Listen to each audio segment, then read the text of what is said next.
Hay también otro tema que queremos abordar. En este sentido, siempre hablamos de que la facultad del juez que tiene de devolver imputaciones. Y en este caso hablamos de un caso específico donde la magistrada ha resuelto revocar una resolución y devolver la imputación. Pero para más detalles sobre esta reposición y este pedido, ya estamos en comunicación con el abogado Guillermo Duarte. Doctor, buenas tardes, ¿cómo está? Buenas tardes, Perla, Raúl, feliz año. Un gusto Gracias saludarte. igualmente, doctor. Feliz año 2022. Que sigamos, en este caso, analizando y deleitándonos con el derecho penal. Queríamos conversar, doctor, con usted con relación a este caso que vincula a tres personas. Hablamos de Alejandro María Escauriza, María Mercedes Escauriza Mongelos y Tomás Escauriza Soto, quienes fueron imputados por apropiación, lesión de confianza y asociación criminal. Doctor, ¿podrías darnos detalles del por qué están imputados y lo que ha planteado a nivel juzgado? Bueno, en realidad esta es una cuestión familiar. La familia Escauriza son los dueños de Envasadora y Embolladora Tres Leones, Ujú. una marca súper conocida en Paraguay. Y bueno, falleció la mamá y se abrió la sucesión y a partir de allí una de las hijas es la que viene generando conflictos internos Mm. porque a su criterio los bienes no se estarían denunciando en su totalidad en la sucesión y demás. Bueno, y el yerno de esta señora es el abogado Federico Campos López Moreira y fue él el que hizo una denuncia penal que terminó con la imputación que presentó en diciembre pasado el fiscal Nelson Ruz. Y en esta imputación, básicamente, que tenía tres calificaciones jurídicas, tiene tres calificaciones Mm. jurídicas, la de apropiación, lesión de confianza y asociación criminal. Básicamente no se describen hechos que puedan ser subsumidos dentro de esos tipos penales, ¿verdad? Pese a lo cual, el juez penal de garantías, el doctor Palacio, admitió inicialmente la imputación y le convocó al papá, que es un señor de 82 años, y a los dos hermanos a una audiencia de imposición de medidas en base a que tuvo por iniciado el procesamiento en base a la imputación del fiscal Nelson Ruiz. Y lo que nosotros hicimos como defensa es decirle al juzgado penal de garantías, en ese entonces todavía el doctor Palacios, que respecto al hecho punible de apropiación, el fiscal no describió ningún objeto. O sea, si hablamos de joyas, si hablamos de reloj, de aro, de pulsera, ¿de qué? O sea, ¿cómo yo le puedo defender a mi cliente? Porque lo que me pregunta mi cliente, y con toda razón, es de qué joya es lo que me apropié, y eso no está descrito en el acta de imputación. Entonces le dijimos, eso no se puede, no podés admitir como juzgado penal de garantía una imputación que te dice una calificación jurídica, pero no tiene correlato básico, o sea, no te describe el hecho que sería su típico conforme a la calificación que le otorga. Después describió, imputó el hecho punible de lesión de confianza, y nosotros entonces decimos quién era el administrador de qué patrimonio, porque la posición de garante es un requisito objetivo del tipo penal de lesión de confianza. Es decir, la persona tiene que revestir, si bien dice la norma, el que tiene una condición objetiva que tiene que reunir el autor, que es la calidad de garante, es decir, la calidad de administrador del patrimonio de un tercero. Y en este caso, la denunciante no es una persona interdicta, no es una persona incapaz que se haya designado curadora o curador a alguno de los imputados. Entonces no entendíamos cuál lo que era la responsabilidad de proteger el patrimonio de la supuesta víctima de los imputados. Y eso es lo que también el juzgado analizó cuando le expusimos. Y finalmente se imputó asociación criminal, que es un hecho punible que requiere la existencia de otros hechos punibles, y al no existir esos otros dos hechos punibles no podíamos sospechar la asociación criminal. Bueno, esto es lo que nosotros expusimos vía un recurso de reposición con apelación al subsidio al juzgado del doctor Palacios, y que le tocó resolver a la doctora Lizy Teresita Sánchez, quien resolvió a favor de nuestras pretensiones, explicó en su resolución que cada uno de los presupuestos que nosotros señalamos que le faltaban a los tipos penales no estaban siquiera descritos en la imputación. Porque hay que ser claro, tampoco en este momento podemos decir que esto pasó o que no pasó. Pero lo que nosotros tenemos que tener es el norte encuadrado ya de que si es que hay una apropiación, tiene que estar descrito de tal objeto concreto se apropió Guillermo Duarte. Y entonces Guillermo Duarte se defiende, en primer lugar, de si existe o no el objeto, en segundo lugar, si ese objeto era efectivamente ajeno o si era de él, pero yo no puedo ni siquiera controvertir algo como esto porque no tenía descripción fáctica. Y bueno, y es realmente novedosa esta resolución. No es de las primeras, porque yo creo que el propio fallo cita como 3 o 4 fallos más, donde se han resuelto, incluso lo que Palacios había resuelto el 27 de diciembre, un caso similar en igual sentido ante la imputación de una fiscal de la Fiscalía Americana, y había otros precedentes más de la propia jueza Lizy Sánchez, ¿verdad? Pero esto en realidad va a tener que ser analizado por Cámara, porque yo conozco que, por ejemplo, la primera sala, el doctor Santander y el doctor Pedro Mayor, bueno, Pedro Mayor no tanto, pero Gustavo Campos y Gustavo Santander dicen que el juez de garantía tiene que recibir una imputación, que no tiene esa facultad de controlar que lo que se presenta realmente sea típico o sea posible subsumir dentro de una norma penal, con criterio con el cual yo discrepo y lo que también estábamos justamente trabajando en la Comisión de Reforma Penal, en la facultad y en el deber del juez penal de garantías al momento de analizar el primer requerimiento fiscal. El juez penal de garantías no puede ser un pasapapeles, él tiene el deber de controlar de que si le traen un caso que no puede luego prosperar, no hay que esperar hasta un juicio oral y público para que se declare la inexistencia del hecho punible, porque el hecho que se expone no es punible ni será punible nunca, porque no reúne presupuestos básicos de la punibilidad. Entonces ahora justamente estoy contestando, me vence el viernes el plazo para contestar el recurso de apelación general que interpuso la querella activa, y bueno, la Cámara dirá si es que, porque acá lo que se va a discutir, y es lo que tenemos que definir, es si es que el juez penal de garantías tiene o no la facultad que yo reclamo, que creo que tiene, que es de controlar que lo que el fiscal le presenta sea realmente algo, en el caso de comprobarse, eventualmente punible.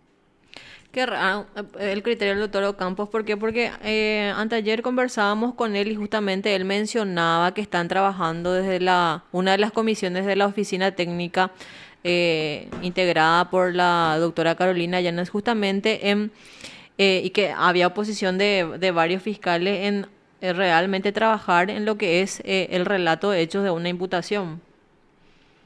Claro, pero el tema es que lo que están buscando es mejorar las imputaciones, ¿verdad? Pero sobre la premisa de que el juez penal de garantías no puede hacer ese control que nosotros estamos reclamando, ¿verdad? En realidad, debo decirte, la persona que me dijo que su criterio es Gustavo Santander, que me dijo que esta sala ya tenía ese criterio en mayoría. ¿Y en qué momento es que se da esto? Justamente se dio en el marco de otra causa mía que en diciembre fue controversial, cuando el juez Jean Paul López llevó adelante una audiencia de imposición de medidas en un caso de violencia familiar en contra de María Eugenia Costa Vallejo, estando repuesta la providencia, y ahí la primera sala bajó línea y anuló la decisión del juez Jean Paul López de llevar adelante la audiencia sin que esté firme la resolución que convocaba a audiencia. Y fue también un tema interesante y definitorio en cuanto a qué puede hacer o no un juez penal de garantías en qué circunstancias, ¿verdad? Porque es lo que también se discutió con el caso de Ramón González Dáez, de que se pidió su prisión preventiva pero no se ordenó su detención. Y entonces es como que pierde un poco de lógica la pretensión fiscal de una prisión preventiva, pero no ordenaste la detención. Y en este caso ni siquiera había pedido prisión preventiva, era un arresto domiciliario que se había solicitado, y el juez, estando en respuesta a la providencia, llevó adelante igual la audiencia, y eso la Cámara Primera Sala anuló la decisión, ¿verdad? Mezclo un poco los casos porque les comento en qué contexto es que tuve la conversación, porque yo también ahí, en ese caso, le estaba cuestionando que la descripción fáctica de la Fiscalía no reunía los requisitos del tipo penal de violencia familiar porque declaraba expresamente que la discusión y los conflictos eran en el entorno empresarial de una sociedad biotécnica SRL cuyos socios son familia, es mamá y 3 hijos, ¿verdad? Y bueno, era en ese contexto que que el tribunal me dijo: nosotros estamos de acuerdo con tu criterio respecto al tema del 454 del Código Procesal Penal, que es que no se puede ejecutar una resolución mientras se trate para recurrir o se tramite el recurso, pero no estamos de acuerdo que el juez pueda entrar en este momento al detalle que vos planteás como discusión.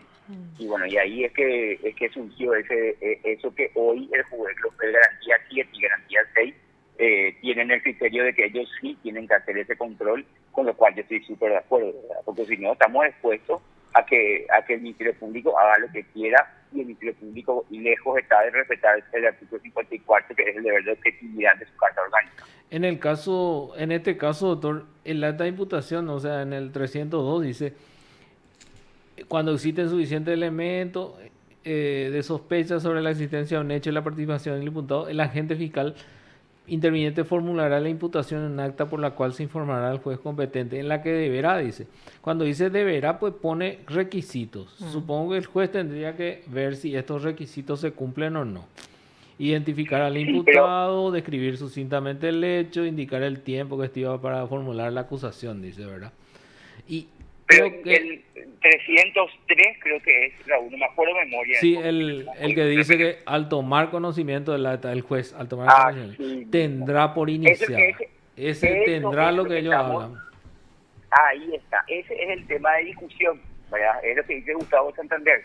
Ahí no hay, el juez analizará o el juez verificará, el juez que tendrá, y entonces ahí entramos a la interpretación de las normas. Y las reglas de interpretación a la que se ciñe, en este caso voy a hablar del ejercicio del doctor Santander, él es a la interpretación gramatical, ¿verdad? Se dice tendrá. Sí. Pero esa interpretación, ese método es el primer método de interpretación. Después hay que ir al método histórico, sistemático y teleológico. Y entonces cuando uno recurre a los otros métodos de interpretación, entonces entiende que tendrá es una cuestión que está expuesta allí sistemáticamente siempre que el 302 esté cumplido. No puede tener por iniciar un procedimiento sin que el 303 no puede ser operativo sin que el 302 esté operativo. Y eso se complementa y se indexa en el deber que tiene el juez penal de garantías durante la etapa preparatoria, porque si hay alguien que tiene que verificar que las garantías procesales, que otra vez operativizan garantías constitucionales, se respeten, es el juez penal de garantías, no hay otra persona. Esta resolución que hablas de garantías que salió en diciembre, de apelación que salió, ¿de qué sala, doctor? Al ejemplo que yo te di, sí, de María Eugenia Costa, es de primera sala. Primera sala anuló la resolución del juez John Paul López, que llevó adelante la audiencia del 304, estando recurrida la providencia por la cual convocaba la audiencia. Y ahí la discusión que se generó, que yo le dije a Jean Paul, es si es que él podía o no hacer esa audiencia, y él recurrió a una analogía que no era aplicable, que es el caso de una detención. O sea, cuando una persona está detenida y tiene una audiencia de imposición de medidas, esa es una decisión que no admite demora, que el juez, aún recusado, está facultado a tomar decisión, porque o si no se produce lo que es la resolución ficta, ¿verdad? Que claro, es la libertad. Entonces, alguien tiene que decidir algo aún estando recusado, porque los plazos de trámite de recusación no se contienen dentro del plazo de resolución de medidas cautelares. Y por eso es que cuando hay detención y hay privación de libertad, no hay ninguna excusa que permita al magistrado o al magistrado de garantías tomar decisión sobre si se convierte o no una detención en prisión preventiva. Pero ese no era el caso en mi audiencia que yo tuve con él en diciembre de María Eugenia Costa, porque ella no estaba privada de su libertad. ella tenía un pedido ni siquiera de prisión, de arresto domiciliario, y él estando repuesta la providencia, habiendo un recurso de reposición de plazo y demás, hizo igual la audiencia de medida. Y la Cámara no es, y ahí hubo disidencia en la Cámara, pero no en cuanto al que estaba mal lo que hizo Jean Paul López, sino en cuanto al remedio procesal. Y ahí Gustavo Campos y Gustavo Santander votaron por anular el fallo, y Pedro Mayor decía que había que revocar simplemente, que había razones para modificar la decisión, pero que tenía que ser una revocación, no una anulación. Entiendo, doctor, entiendo. Lo que pasa es que es muy interesante ese, voy a buscar la resolución también para ver si Lo que publicamos. pasa es que Raúl estuvo de vacaciones en diciembre, doctor. Ya en cuarto intermedio estuvimos analizando esa decisión de Cámara, por eso le llama la atención.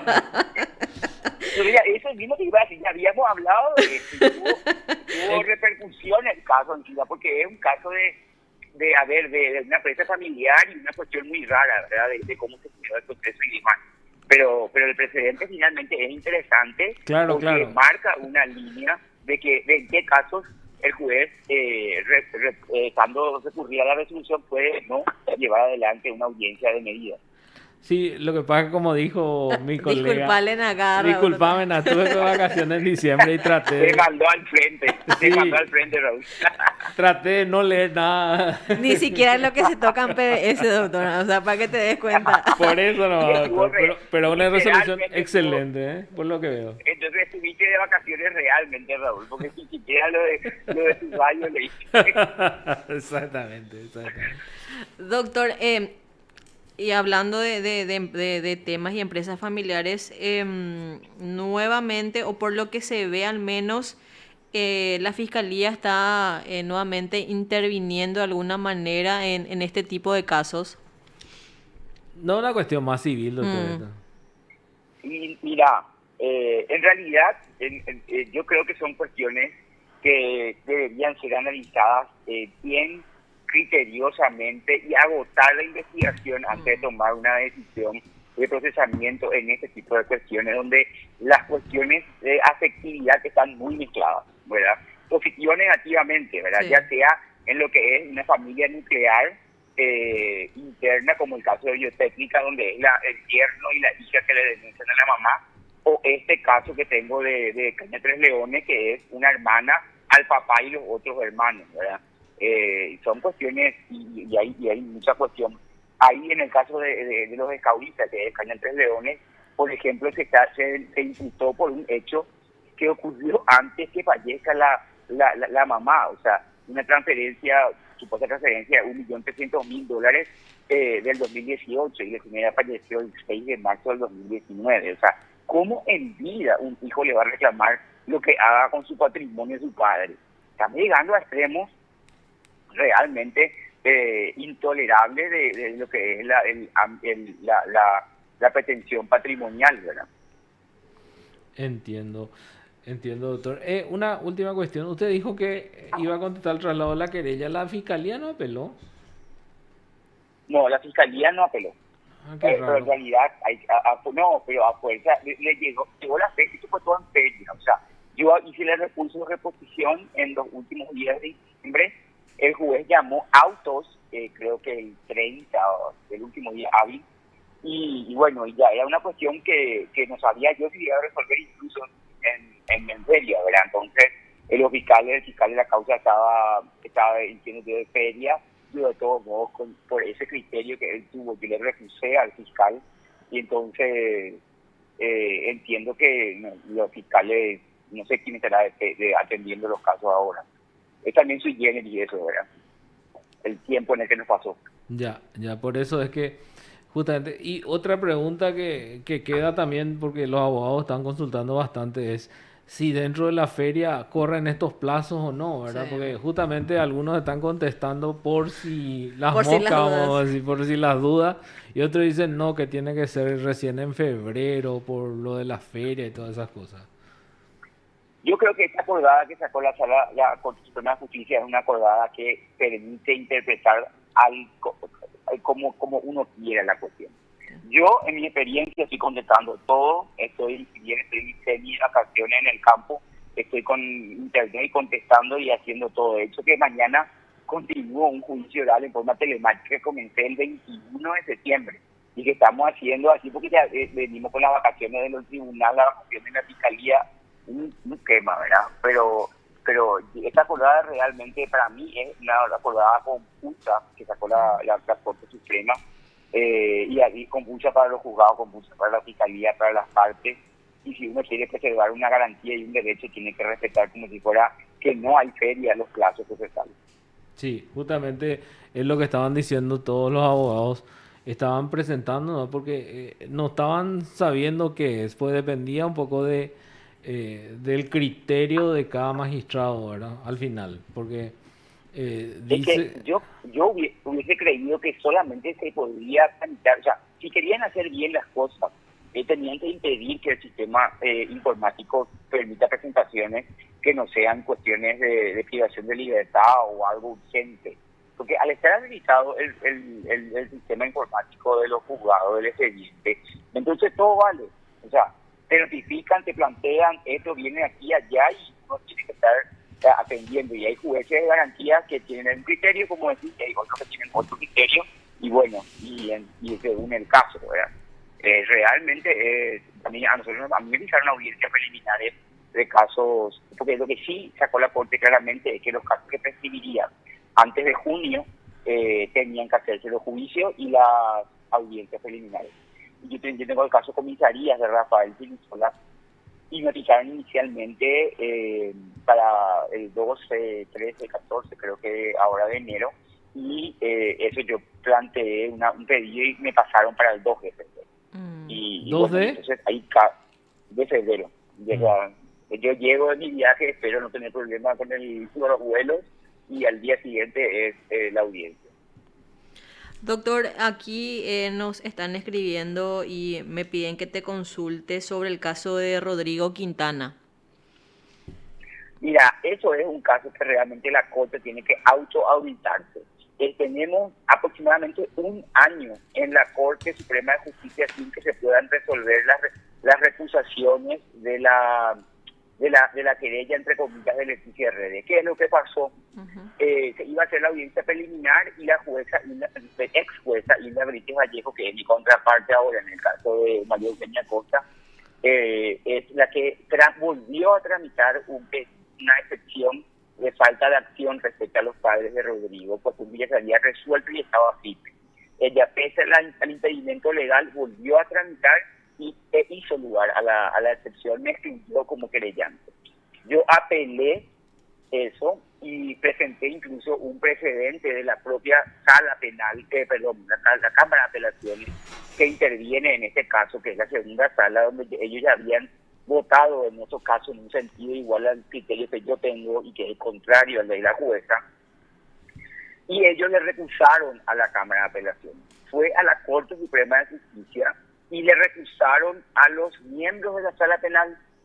Se integró la sala penal con el doctor, creo que Martínez Timón y no sé quién más, pero no resuelven todavía las recusaciones de la sala penal para que ellos puedan, otra vez, resolver la recusación a la Cámara de Apelaciones, que tiene que estudiar la apelación que presentamos en contra de la resolución que hizo lugar a nuestra extinción del caso. Y en este caso, doctor, ahí se hizo ya la preliminar. No podemos hacer la preliminar por culpa de la otra querella. Entiendo. Quiere decir que desde 2017 que está el caso ahí y hasta ahora no hay ni preliminar. Y ahora la que paralizó el tema, o sea, paralizó entre comillas, porque la querella es la que está obstaculizando el avance del proceso, ¿verdad? Casi. Impide que se resuelvan las recusaciones. ¿Cuántos años? ¿Ya va a ser 5 años otra vez entonces? Quiere decir que podría resolver la Corte ya que está camino a la extinción, más o menos. Y sí, acá realmente, pero en realidad la norma es tan injusta que todos los incidentes y excepciones o recursos que planteen las partes, dice el artículo 136 modificado, o sea, sí, todo lo que hace la querella, la ley Camacho, sí, la ley Camacho, le afecta al único acusado en este caso todavía, que es el oficial. Entonces, Gustavo Florentín tiene que sufrir las dilaciones del proceso que genera su contraparte, conforme a la redacción que tenemos en nuestra ley actual. No, yo nomás decía eso, doctor, a los efectos de que la Corte de repente se ponga las pilas y con ese argumento de que ya está en vía de extinción o algo así resolviera, Sí. digo, en feria, porque o si no Es que ni aunque estén en problemas de extinciones, no tienen que resolver en plazo. O sea, se están haciendo reglas para que los de abajo, los subalternos, resuelvan todo en plazo, que tienen más sobrecarga. Y ellos no cumplen los plazos. Los tiempos en la Corte son tiempos muertos. Si bien es cierto, son salas para todo el país, pero a veces las dilaciones son realmente intolerables. Doctor, te agradecemos mucho este contacto y que sigas disfrutando de tus vacaciones, entre Por favor, a comillas. la orden. Muy amable, doctor, gracias. Gracias. Gracias, saludos, abrazo. Te informó PDS Radio TV Digital. El abogado Guillermo Duarte también hablándonos sobre estos diferentes casos. El saludo cordial también a nuestra teleoyente Claudia Rojas, quien también nos consultaba sobre el caso de Rodrigo Quintana y nos solicitaba entonces que le hagamos también esta consulta al doctor Guillermo Duarte. Está Julio Acevedo y su hijo para su audiencia de imposición de